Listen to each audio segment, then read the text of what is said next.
Sí, muy lejos. Ahí Hola, está. te veo, Fer. Me meto al Zoom y me veo en el Zoom, pero no me recepcionan ustedes. No, yo no te veo, Mirta, pero escucho la voz. ¿Eh? Pero usted no lo escucho, pastor. Fer, estás silenciada. Que te escuchan, pero tenés la cámara apagada, Mirta. A ver. Ujú. Bueno. ¿Estamos listos, chicos? ¿Podemos orar? Pará, a ver. Ahí está, Mirta, ahí te vemos. Ahí Esperá está, que Mirta, pregunte. ahí te veo. Ahí te veo, Fer. Justo se fue. Ahí está. No sé, Mirta, si necesita oración o agradecerse. Sí, Mirta, ¿tenés algo para orar? ¿Eh? ¿Oración por No algo los tenés que escucho. pedir? Hablale fuerte que no te escuchas. ¿Oración por algo vas a pedir? Sí, por mi garganta, que estoy afónica hace varios días. Que está por la garganta, que está afónica hace varios días, sí.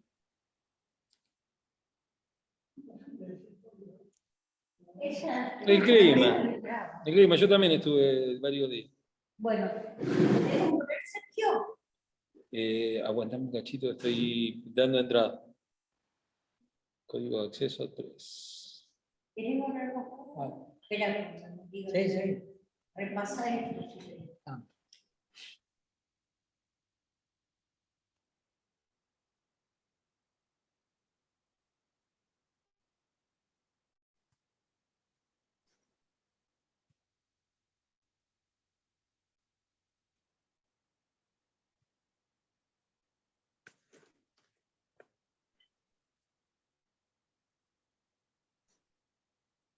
Me dan un minutito, ya. Que lo que hago siempre de.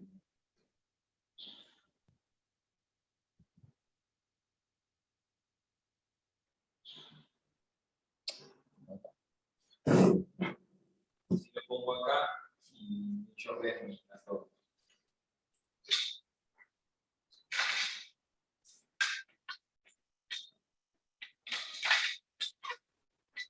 Saluden ahí a la gran.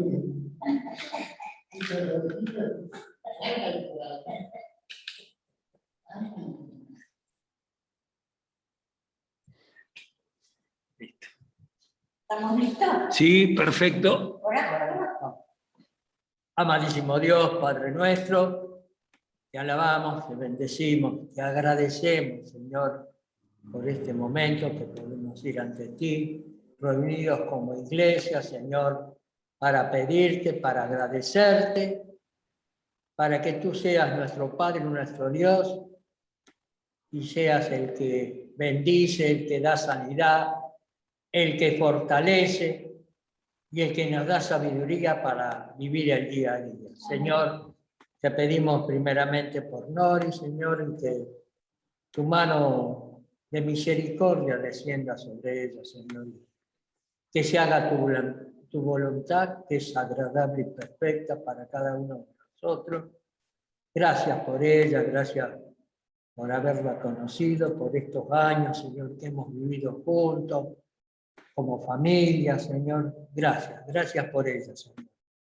Señor, y ahora te pido por Lumi, por esa amiga, Dayana, por esos problemas familiares que tiene, Señor, que tú te manifiestes con poder y ella te pueda conocer, Señor, como Señor y Salvador de su vida. Amén. Señor, te pido por Fernanda, por Sergio, que tu mano de sanidad descienda sobre ellos, que tú los fortalezcas espiritualmente y también en sanidad, Señor. Gracias, gracias, porque sé que tú escuchas todas nuestras oraciones y lo haces según tu santa y bendita voluntad. También te damos gracias por los trabajos y por ese estén que se tiene que colocar Luis, Señor, que tú allanes todo camino y guíe las manos de los cirujanos para colocar ese estén, Señor, y que Él te pueda ver a través de de todo ese problema, Señor. Gracias, gracias. Por Manuel, por trabajo y por la familia, Señor, que te manifiestes también en su vida. Gracias, Señor, por todo lo que nos has dado, Señor. Por Sergio, también pide por Ezequiel, Señor, ese Señor que está escuchando todas las prédicas, Señor, y has tocado su corazón por tu Santo Espíritu, que pueda ir a la iglesia del pastor, Señor, y que él pueda comenzar a ver, Señor, que hay un camino nuevo y en libertad que nos das tú, Señor, del momento que conocemos. Gracias por Jesucristo, Señor, y ese camino nuevo y la vida eterna que nos has regalado el puro amor, Señor. Señor, por Jorge, por fortaleza espiritual. Sabemos, Señor, que él solamente te quiere agradar a ti, por eso fortalécelo y dale sabiduría para vivir el día a día, Señor. Bendice su trabajo, Señor. Bendice a las empleadas. Gracias por él, gracias porque caminamos juntos, Señor, hasta llegar a tu presencia.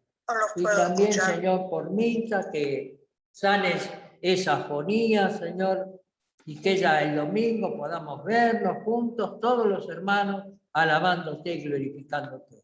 Todo te lo pido y te lo agradezco, Señor, en el nombre de Jesús. Amén y amén. Ser, dice Mirta que no podía escuchar. Sí, ¿vos me escuchás? Ya le pusieron, como yo no escuché. Sí, yo escucho perfecto. Perfecto Entonces, a Carlos en la oración. Bueno, viste que rápido. Y entonces Perfecto tiene a que ser algún vos. problema de Mirta. Mirta. Sí, Sí, si vos escuchás. sí, perfecto. Escuché la oración de Carlos bien, todo. Bueno.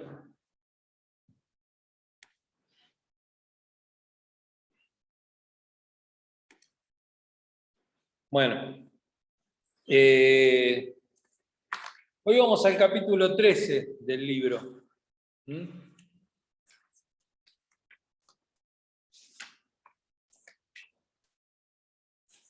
Hoy vamos al capítulo 13 y es un capítulo que nos va, creo que como la mayoría de todos los capítulos, nos va a hacer meditar mucho en la vida y en lo que, y de qué se trata la vida, ¿no? Porque una cosa es decir, bueno, desde que Dios llegó, mi vida tiene sentido ahora cambió y todo eso, pero si yo les pregunto cuál es el sentido de la vida, muy pocos me van a poder responder. O sea, Dios le dio sentido a mi vida, no tiene mucha respuesta, no tiene mucho vuelo. Digo, pero... Y sobre todo porque sentido, se podría decir que es un sinónimo de propósito también, en algún sentido. Y recordemos que hace ya mucho, hace como 15, 20 años ya, ¿no? Del libro de Una vida con propósito. Ya hace mucho, ¿no? Creo que fue 2004, algo así, si no me equivoco. El de Warren. Y hablaba de eso, ¿no? Hablaba de tener una vida con propósito. Y los propósitos que daba, no, o sea, eran como para calmar la conciencia. Pero no había grandes propósitos en la vida de uno. Y propósitos que se cumplieran. Y propósitos que puedan cumplirse. Y en este capítulo 13, que dice tiene sentido, y se hace esa pregunta, ¿tiene sentido? Y precisamente cuando se hace la pregunta de ¿tiene sentido? ¿Tiene sentido la vida? ¿O la vida realmente, como dicen la mayoría de los filósofos, es un sinsentido? ¿No es cierto? Es un sinsentido. Somos un grupo de átomos, de de fluidos, de materia, a la deriva y nos pasan cosas y la vida en verdad no tiene sentido. Entonces, esta parte del libro de Job nos invita a pensar en eso. Y la lectura amplia, como siempre, es muy amplia, por lo tanto no la vamos a poder leer, se supone que todos la leyeron antes de venir. Y es Job capítulo 7 del verso 1, o sea, todo el capítulo 7, todo el capítulo 8 y todo el capítulo 9. Son 3 capítulos, no lo vamos a leer ahora porque no terminaríamos, cuando terminamos nos vamos. Pero hay un texto clave. Es el 9, capítulo 9, versos 21 y 22. Job, capítulo 9, versos 21 y 22.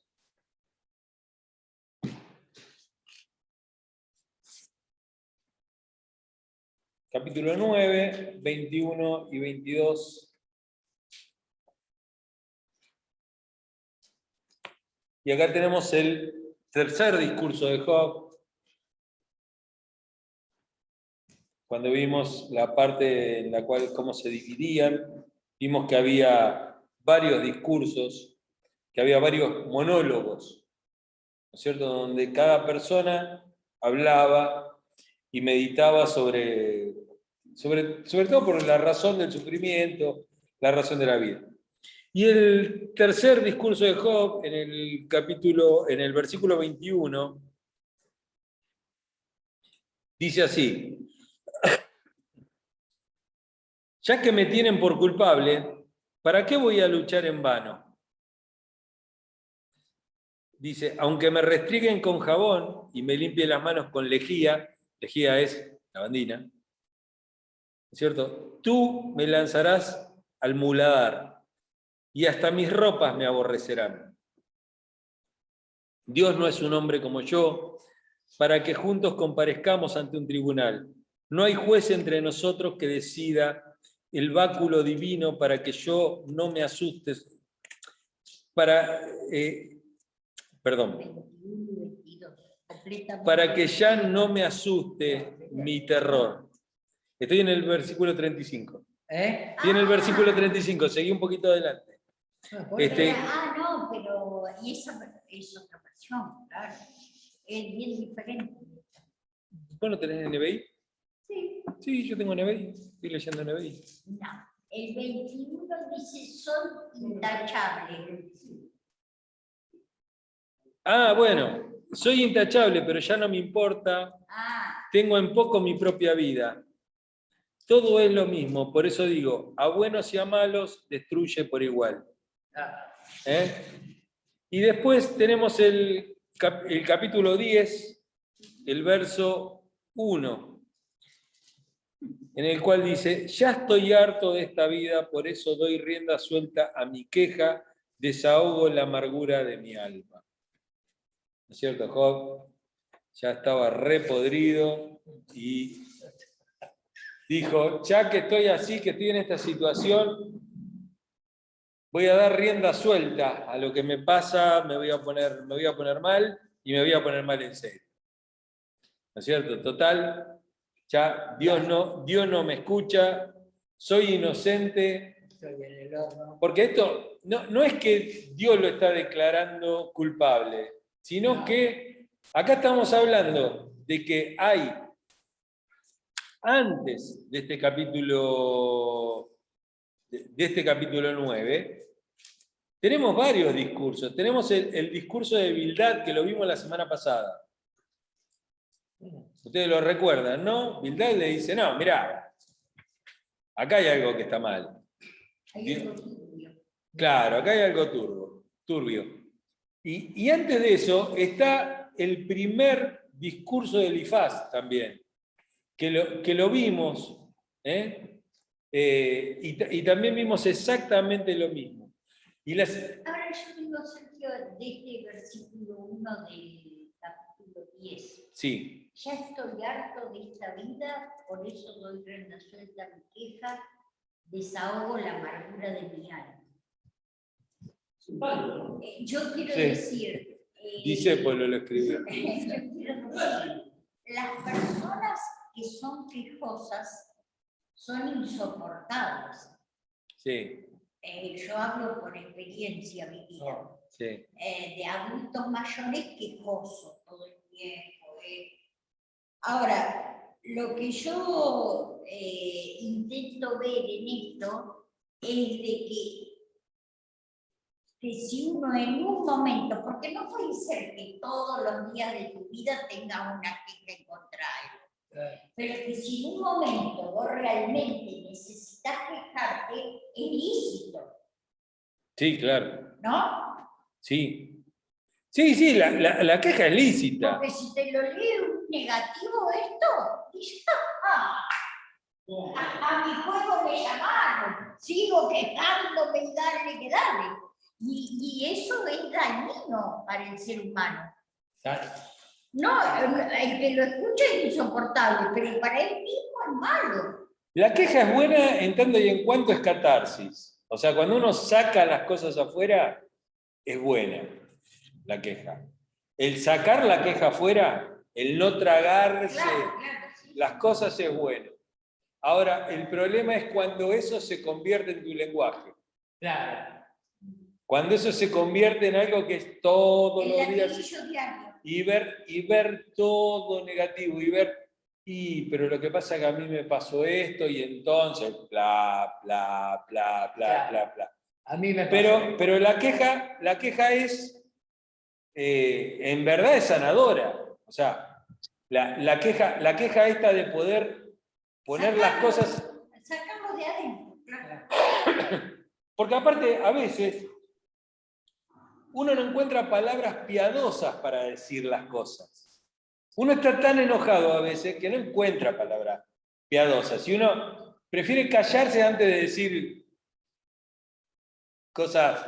No, lo que pasa es que un cristiano no diría tal cosa, no diría tal otra, no diría tal otra. Bueno, busquemos en la Biblia y van a ver que hay un montón de palabras que nosotros no nos animaríamos ni siquiera a reproducir. Pero después no creo que haya sido así como cuenta acá. Se nos oiga hablar de eso. Sí, claro. O sea, lo que le dice la mujer, maldice a Dios y ¿Qué dijo morite de una Jorge? vez. Perdón.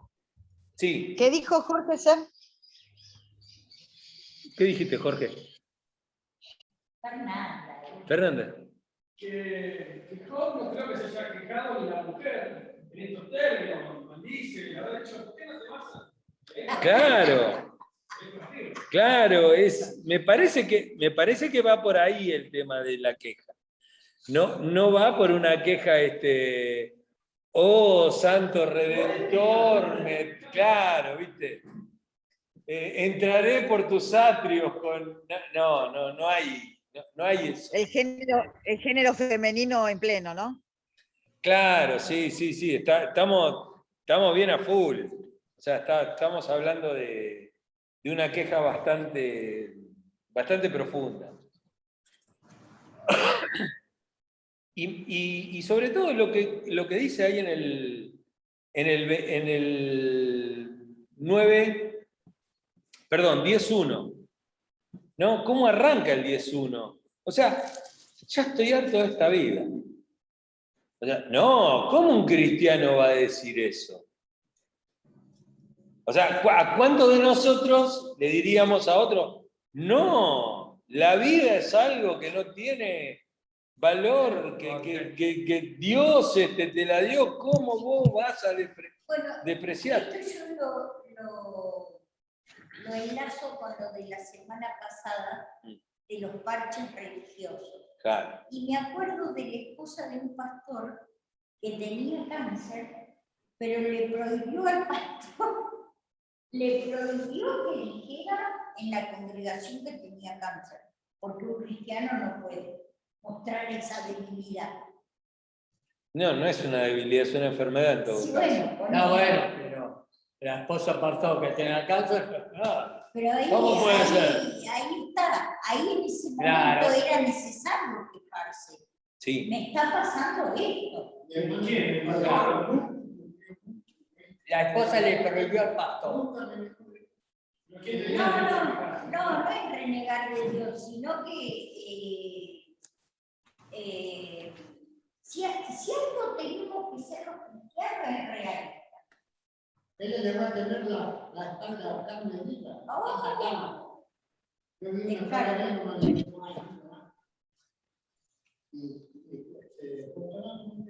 Pero su hermana era testigo de Jehová. Pero, No. a ver, Manuel. Sí.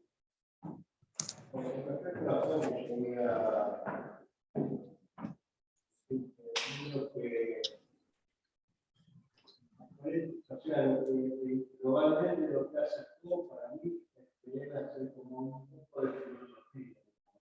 Trata de entender su situación, ¿no? Que está viviendo.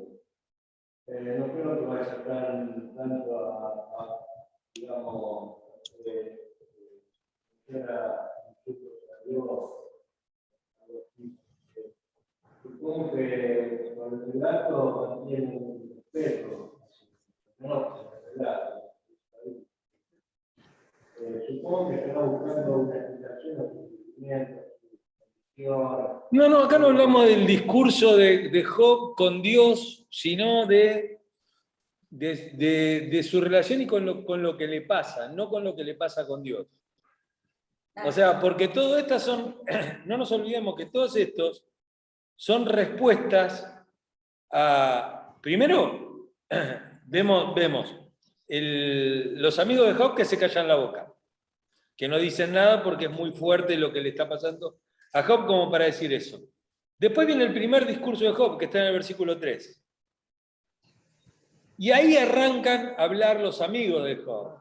Y ahí empiezan a acusarlo a Job de que Job realmente hay algo que le pasa. Y le pasa algo y tiene razón de que le pase, porque algo hizo. Entonces, ahí tenemos el primer discurso de Elifaz, que lo estuvimos viendo la anterior semana, si no me equivoco, que creo que fue, a ver. Sí, en el 4. Sí, el capítulo es el 4. A ver, claro, bueno, acá Elifaz el capítulo es el 11, el derecho de llorar. O sea, es cuando le dice, vos antes orientabas a mucha gente, la fortalecías a los débiles, pero ahora que la desgracia te toca a vos, no te la bancás. Es eso lo que le dice Elifaz. Y entonces ahí se despacha Job. Y dice, bueno, sí, está bien, dale. Y por eso no creo que no haya sido algo contra Dios. No, me cachi. No es eso. Es mucho. Se trata que sea contra Dios. No se trata que sea contra Dios, pero sí que hay una. Realidad que en su vida. No es contra Dios, es contra los amigos y contra la situación. O sea, no aguanto más esta situación. Encima esto que vienen supuestamente a ayudarme, que son mis amigos, me están acusando, ya me tienen repodrido de la vida. Yo tengo una Reina Valera, ¿no? Pero dice, o sea, es muy diferente. ¿Está en mi alma? No, está en mi alma. Está en mi alma. Está en mi alma, claro. Claro, no quiere. O sea, habíamos visto en algún capítulo anterior que la muerte llega a ser un alivio para Job. Que en algún momento Job la considera un alivio. O sea, morirme es un alivio. No me acuerdo en qué capítulo lo vimos, pero lo vimos. Era una de las cosas que decía Job. Estoy hablando del libro, Bea, del libro en sí. Del libro cuando no se puede parar. Entonces, lo que más nos interesa en este capítulo es ver el tema del sinsentido. y ver si la vida realmente tiene sentido. Ya sabemos que sí, es una respuesta, es una pregunta retórica,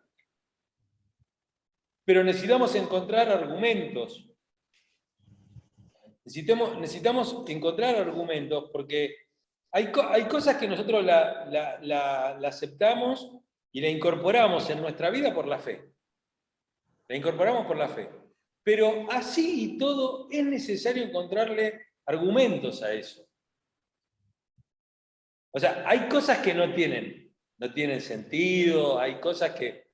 las cosas más místicas, las cosas que tienen que ver con la persona de Dios, la forma en que Dios actúa y todo eso, bueno, eso es muy complicado. No le vamos a encontrar la razón de ser. Y sería tonto tratar de encontrarle ese sentido porque no tiene sentido.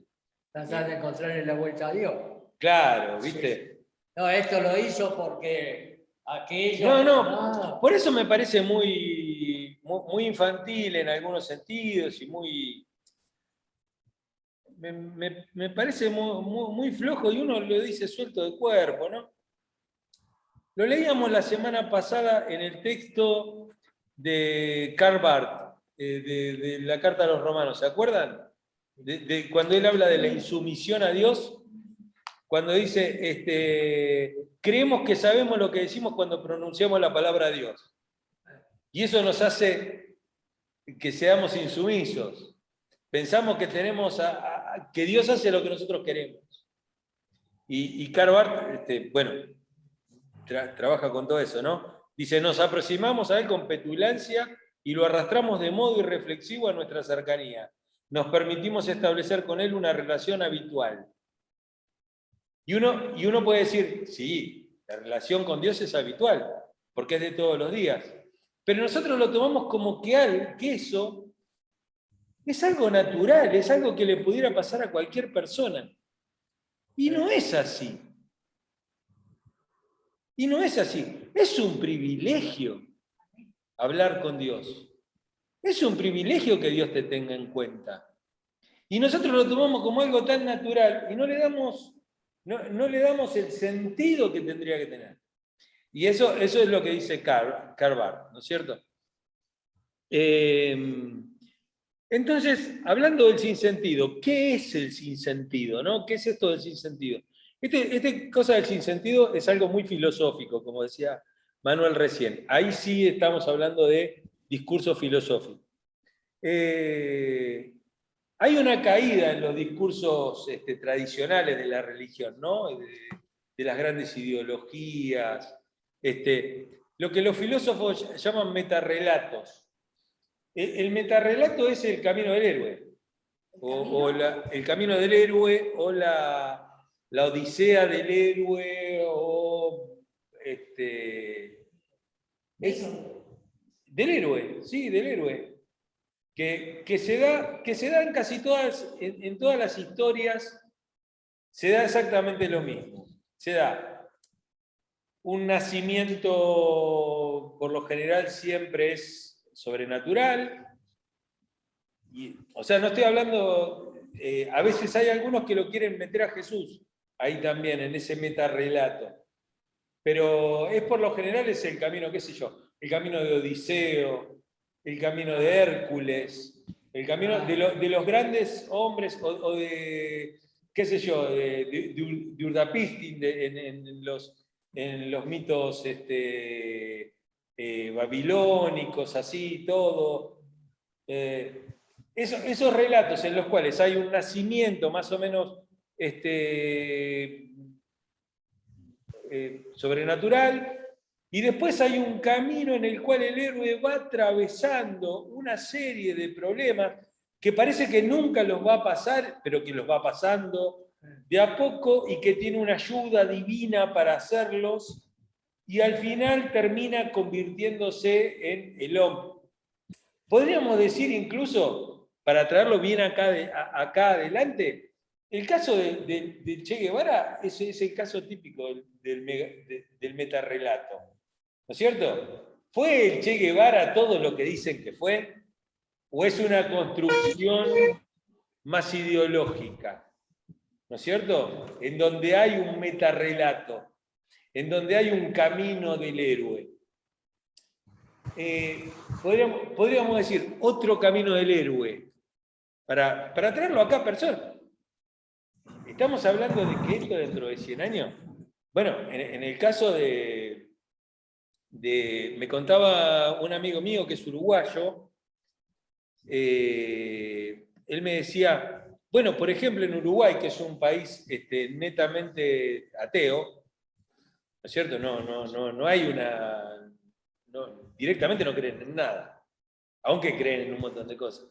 Pero él me decía, por ejemplo, Artigas es el verbo. Artigas es el verbo. Pero ojo, porque nosotros decimos el verbo y decimos Jesús. Pero el verbo es anterior a Jesús. El tema de esta cosa del verbo, del logos, la idea es anterior. Es anterior. Juan la toma para darle forma y para poder contar la historia y poder contársela a los griegos. Pero es anterior. Y por ejemplo, bueno, como le decía, Hércules, Odiseo. No, pero es que dicen, En el, ¿cómo se llama? En el himno. En el himno está que Artigas es el verbo.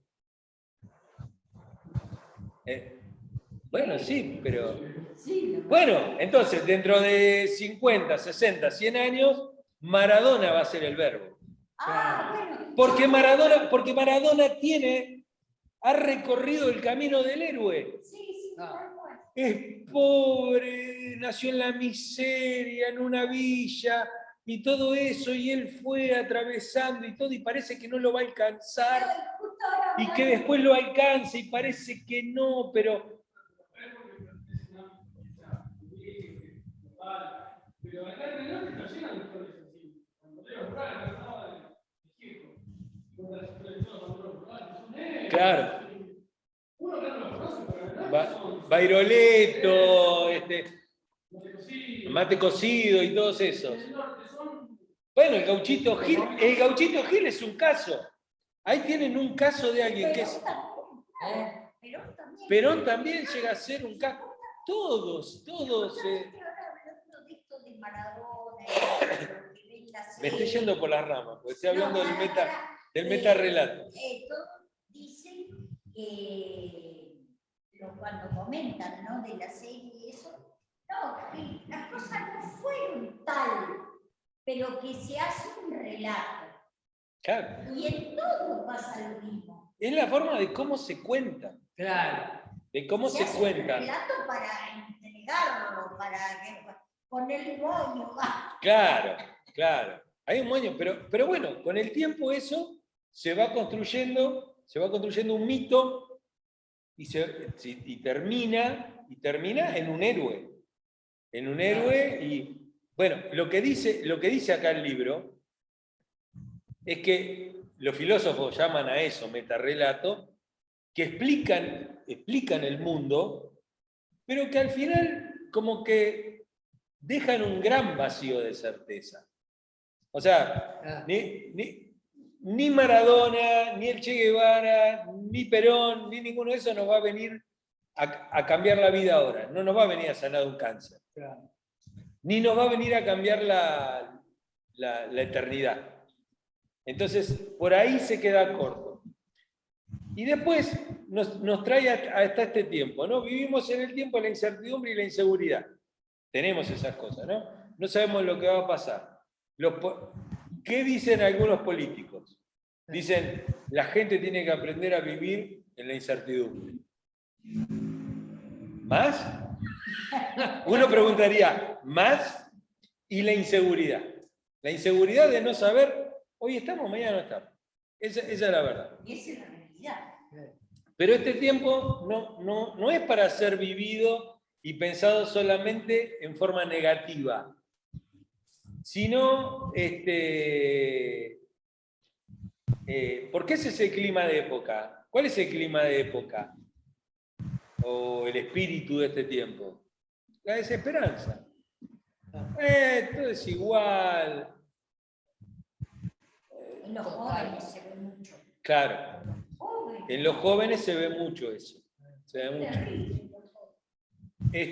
No quieren creer en nada, en nada. Bueno, ahí tenemos la virtud que tiene el libro de Job.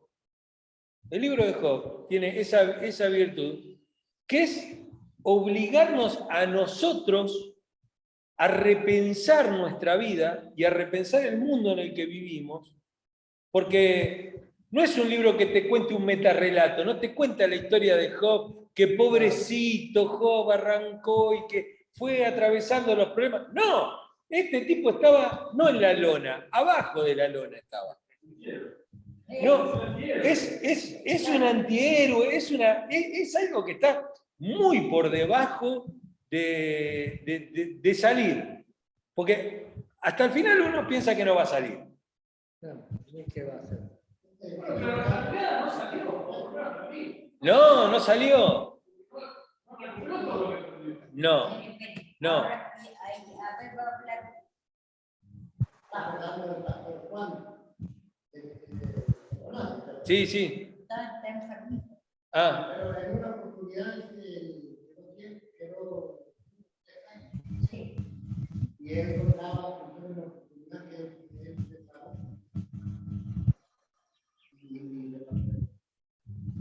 me parece que hay un metarrelato ahí. 70 pastores. No es mucho. No es mucho, me parece. 70 me parece un número muy bíblico, muy perfecto. Hizo todo. Pero para decirlo como ahora, en nuestra época, ¿no? Nos obliga a nosotros, no nos cuenta, nos obliga a nosotros a interrogarnos sobre el sentido de la vida, de los valores que elegimos vivir, de nuestra verdadera trascendencia. Cuando yo a veces hablo de trascendencia en el ser humano, lo que más hablo es del legado siempre. Digo, ¿qué le vamos a dejar a la generación que viene? Esa es la verdadera trascendencia del hombre en esta vida. Después la trascendencia de la inmortalidad, esa me la da Dios. No tengo nada para dar. Pero digo, con aquello que me da Dios. Hoy estaba editando el video en el cual hablo de los dones, ¿no? Que hablo de la ejercitación de los dones, de acrecentarlos, de no dejarlos ahí todo, digo... Estén en el cajón, va. Claro, estaba hablando de eso. Digo, bueno, ¿qué hacemos? ¿Qué hacemos con eso que Dios nos da? Dios nos está dando algo y nosotros tenemos que hacer algo. Y nos obliga a hacer esas preguntas que por lo general nos da mucho miedo hacernos. Nos da miedo hacernos preguntas. Hay preguntas que dan miedo hacernos. Cuando vos estás mal, che, ¿será verdad esto de Jesús? Sí. Quien me diga que nunca se ha hecho esa pregunta miente. ¿Cómo que qué pregunta? ¿Será verdad lo de Jesús? ¿Será verdad esto de Jesús? Todo. Claro. Claro, sí, sí. ¿Será verdad esto? ¿Realmente me salvará? Yo entrego mi vida, ¿no? Pero ¿me salvará? Y es una pregunta que uno se hace y que le da miedo. Pero ¿sabe por qué le da miedo? Porque la religión ha hecho que nos dé miedo porque es una pregunta impropia. Un cristiano no puede hacerse esa pregunta. Ahora, yo hago una pregunta. Jesús dijo que Juan el Bautista era el más grande profeta nacido de mujer, que no había habido ningún profeta. Y no quiero ni hablar porque para los judíos Moisés era un profeta. Moisés abrió el Mar Rojo, liberó a todo el pueblo, todo. Elías resucitó gente, hizo 1000 milagros. Eliseo hizo el doble de todas las cosas que había hecho Elías. Digo, ¿y Juan el Bautista era más todavía? Y sin embargo, Jesús nos dice, ese es el mayor profeta de todos los tiempos, Y él se hizo esa pregunta. ¿Eras vos el que había de venir? ¿O tenemos que esperar a otro? El más grande de todos. Es que Claro, ¿qué queda para nosotros? ¿Por qué no nos podemos hacer la pregunta y reafirmar? Porque hay una cosa, que cuando nosotros nos hacemos esa pregunta, así como a Juan el Bautista, Jesús le mandó a decir, sí, era yo, mirá, los cojos andan, los ciegos recuperan, los ciegos ven, y a todo el mundo, a los pobres se les ha predicado el reino de Dios. Sí, soy yo. A nosotros también se nos responde. Aparte era el primo. Pero Primo. a nosotros también se nos responde. Ah, ¿Se nos responde por medio de qué? Por medio del Espíritu Santo. Por medio de una convicción que va más allá de nuestra mente. igual Sergio, perdón, eso de dudar es la contradicción que nuestra naturaleza humana tiene en sí misma. Somos contradictorios. Un día tenemos fe, al otro día no tenemos fe. Un día parece que nos comemos el mundo y al otro día... Pero es que lo dice Pablo, lo dice Santiago, lo dice Pedro, que nuestra fe tiene que ser probada, que la fe que no es probada, no se sabe si realmente es fe. Que la fe tiene que ser probada. ¿Y cómo se prueba la fe? A través de la duda. A través del problema que me trae duda, que me hace dudar y que me hace aferrar a la fe. Es un camino para seguir. Ahora, lo otro, Job se niega a esas preguntas que encontramos en la Biblia, ¿no? Que le dé respuestas facilistas. Dice acá Eduardo, lo pone. Facilistas de los lugares comunes de la tradición. Vos tenés que tener fe, no tenés que tener duda. No dudes, el Señor está ahí. No. Si vos dudás, el Señor no lo va a hacer. Tu fe te va a salvar. Es tu fe.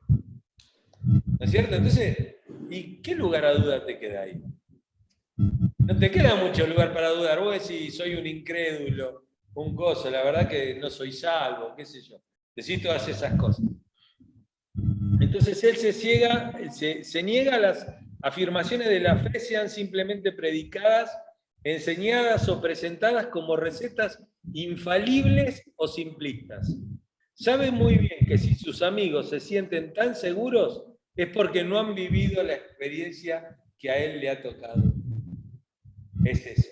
Uno a veces es tan rápido de pico porque no ha vivido lo que ha vivido el otro. En el dolor, el dolor en general, ¿no? Digo, el dolor es el mayor para cada uno. No hay. El otro día hablaba con alguien y me decía, ¿y yo qué tengo que decir que a mí me pasó algo peor que lo tuyo y lo mío es insolucionable y lo tuyo lo podés solucionar? Está bien, bárbaro. Pero para esa persona a la cual vos le estás hablando, su dolor es el mayor que puede tener. Es el mayor que puede tener. Para decir, ¿pero te vas a poner mal por esa estupidez? Sí. Sí, porque no es una estupidez. Porque me está pasando a mí. Y me está pasando en mi cuerpo. Yo sé lo que me pasa. Por eso trato de no andar diciendo, pero si vos tuvieras fibromialgia, sabés cómo estarías y te quejás por un dolorcito, y a mí que me quema todo el cuerpo, y a mí que me duele, y a mí que... No, cada uno le da. Bueno, y acá dice, ¿qué le da sentido a la vida? frente al dolor extremo. Al dolor extremo. Y cuando digo dolor extremo, no estoy diciendo que hay un dolor. No estoy diciendo que un dolor sea mayor que otro. El dolor extremo es el mayor dolor que te puede tocar en tu vida. A lo mejor te martillaste un dedo. Y para vos es lo máximo que sufriste. Para vos se te murió el gato. Y lo sufrís. Y a otro se le murió un hijo. Ahora, para todos, su pérdida, su dolor, es una montaña. Y aparte una cosa, digo, a veces las respuestas que nos dan, ¿cambian eso? ¿Cambian en algo el dolor que sentimos? Él acá habla de tres cosas, ¿no? Habla del derrumbe del fracaso, la pobreza injusta y sin salida, y la muerte misma. ¿Qué le da sentido a la existencia? ¿Que algún día no sufriremos? ¿Eso le da sentido a la vida? O sea, ojo con esa teología, porque hay una teología de la resiliencia, una teología de la resiliencia y de otra cosa que ahora me olvidé, que lo estaba escribiendo el otro día, que en verdad no es algo que se me haya ocurrido a mí, sino que lo estaba escuchando a Juan Alemán, al que está en España, que es psicoanalista y escritor. Bueno, él decía, ojo con el tema de la resiliencia, porque en este mundo lo que nos quieren hacer decir es que si uno es resiliente es una gran persona. Y dicen, y nadie tendría que padecer de modo tal que se la tenga que aguantar. Porque eso le abre la puerta a la injusticia. Decía él, ¿no es cierto? Entonces dice, bueno, que algún día no sufriremos, que era lo que esta teología de yo tengo una casa, yo tengo un hogar más allá del sol, acá no tengo nada, acá soy un esclavo que está en la plantación de algodón en el sur de Estados Unidos y me garrotean todos los días. Los latigazos. Pero yo el domingo voy a la iglesia y en la iglesia me dicen que yo tengo un hogar más allá del sol. Ojo, no es así. Tenemos un hogar más allá del sol, sin lugar a dudas. No debe ser así. Pero no debe ser, esa no debe ser nuestra esperanza, solamente. Digo, porque tenés que vivir en este mundo. Dice, que algún día no sufriremos. Es eso, es sufrir, solamente con la esperanza de que algún día no vamos a sufrir. ¿O es lícito tratar de no sufrir? Es lícito tratar de no sufrir. Que seremos exitosos por compensación. O sea, vos no tenés nada acá, vas a tener cosas allá. No sé. Claro, sí. Claro. Que vamos a ser algún día económicamente prósperos. Que se nos propone una resurrección. Ante la muerte estoy hablando, ¿no? O sea, que no le vamos a tener cosa a la muerte, no vamos a sufrir por la muerte de un ser querido, porque creemos en la resurrección. No, no. Porque eso provoca algo tremendo. Esa forma de pensar provoca algo tremendo en el ser humano cristiano, evangélico y católico, podría decir también, que es evitar el duelo. Evitar el duelo. Va contra la naturaleza, va contra la naturaleza del ser humano. Claro, claro que sí, que va contra la naturaleza del ser humano. El ser humano sufre las pérdidas. Y si uno dice, no, bueno, pero él está... ¿Cuál es la frase de todo? Está mejor, se nos adelantó, está con Dios, y todos lo sabemos. Está bárbaro, está feliz, estamos contentos. Está mejor que nosotros. Está mejor que nosotros. Está bárbaro. Pero nosotros el duelo lo tenemos que hacer.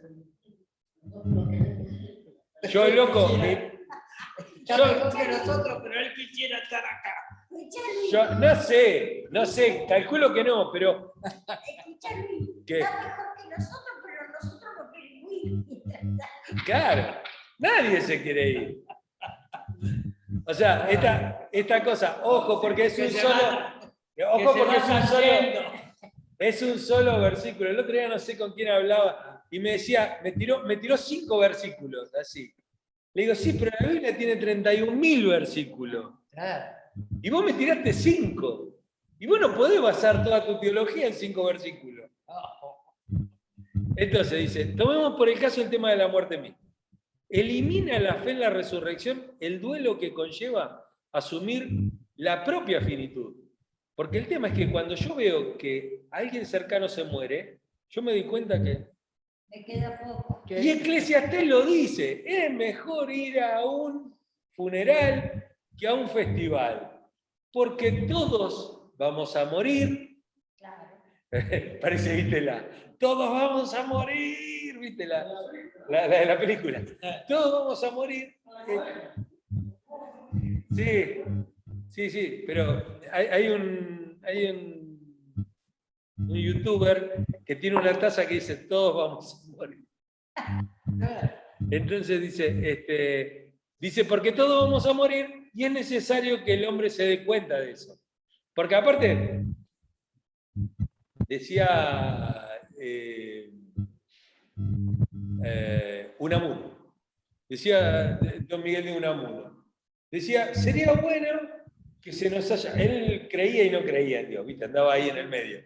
Lo leíste, más o menos sabés, anda por ahí al medio. Entonces, él decía, sería bueno que se nos haya dado la inmortalidad, pero que nosotros no nos enteremos. ¿Para qué? ¿Por qué decía él? Porque aquel que se sabe inmortal se tira chanta.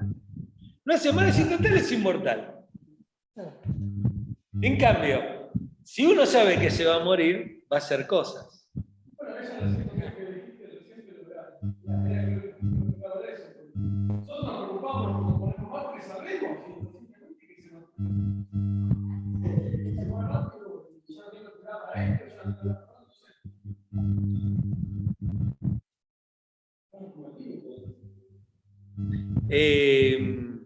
Entonces, esperen que... Uy, no sé qué hice. Bueno, acá. ¿Nos hace inmune la fe a sufrir los declives de la vejez? No. Uno se va poniendo viejo, le agarran los achaques, le agarra todo igual. O el separarnos de manera absoluta de nuestros afectos.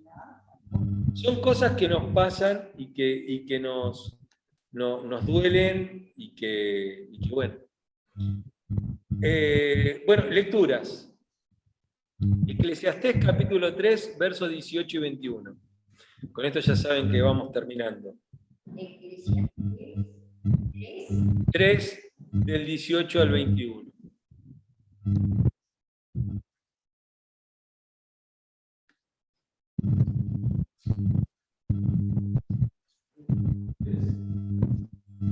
Me encanta este pasaje. Es uno de los pasajes que me gusta muchísimo. De hecho, lo he leído varias veces, ¿no? Sí. Bueno, a ver alguien que lo lea. Yo tengo Biblia.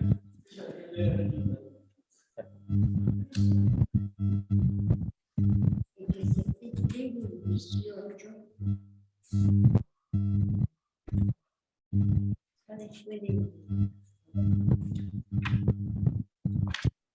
Toma, lee acá, si querés. Lo que está en negrito. Fuerte, ¿eh? También reflexioné acerca de la condición humana, sobre cómo Dios les hace ver a los seres humanos que son como los animales, pues tanto las personas como los animales tienen el mismo destino, en el sentido de que tanto los unos como los otros respiran y mueren. Aguantemos un cachito ahí. Acuérdense que en la Biblia el término para ser viviente, que es tanto para el hombre como para la vaca, Cuando dice, y sopló aliento de vida en Adán, y fue un Nepesh Hayá, o sea, un ser que respira. El Nepesh es la respiración. La respiración. Y cuando habla de los animales, le dicen Nepesh Hayá también. Y el aliento de vida es el que tienen, ¿no? Bueno, dale. Sí. Así que las personas no tienen una verdadera ventaja sobre los animales. Absurdo. Terminan en el mismo lugar. Y el polvo viene y el polvo vuelve. Pues, ¿quién puede demostrar que el espíritu humano va hacia arriba y que de los animales desciende al fondo de la tierra? Y eso como reflexión. Y vamos a leer de Víctor Frankl, también otra vez habíamos visto, creo que El hombre en busca del sentido, una porción, y ahora es la presencia ignorada de Dios. Y es muy interesante. Esta foto que yo puse acá, que ustedes no la ven, esta foto que yo puse acá, a ver si la ven, este es Víctor Frankl. Y él está ahí en Auschwitz. Te iba a decir, era un judío. Después está esos alambrados que se ven atrás, es Auschwitz. Después que salió, obviamente, ¿no? ¿No es el hombre el que ha de plantearse la pregunta por el sentido de la vida, sino que más bien sucede al revés? El interrogado es el propio hombre. A él mismo le toca dar la respuesta. Él es el que ha de responder a las preguntas que eventualmente se vaya formulando su propia vida. Solo que dicha respuesta será siempre una respuesta objetivada en los hechos, solamente en la acción, en el actuar. Pueden encontrar respuestas verdaderas las preguntas vitales. Estas respuestas se dan en la responsabilidad asumida en cada caso por nuestro ser. O sea, él lo que dice es, no es que el hombre se haga preguntas sobre el sentido de la vida, sino que lo que le pasa lo interroga acerca de cuál es el sentido de la vida, lo que le pasa, ¿no es cierto? Es ese el verdadero sentido de la vida.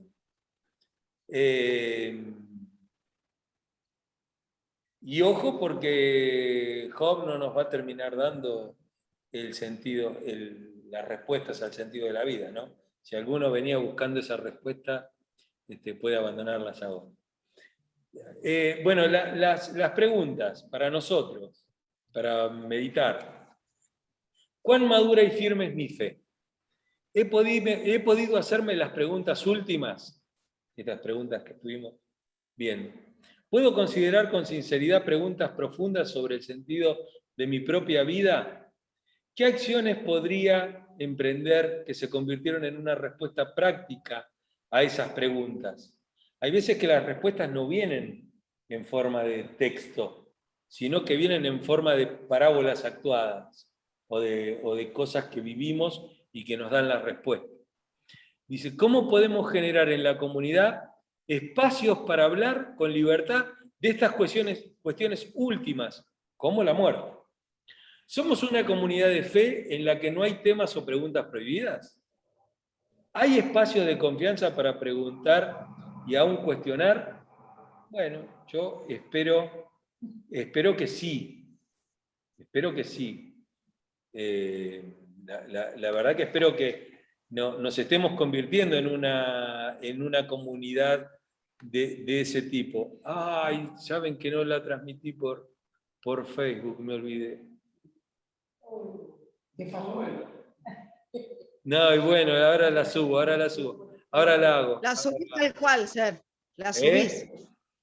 La subís. Sí, ya quedó grabada, igual está grabada acá y sabe que me parece que no la grabé. Sí, está grabando. Bueno, les mando un saludo a la gente de No Facebook, escucho. para después cuando la suba. Escuché un ratito, pero Lo vemos el domingo en la reunión. Muchas bendiciones.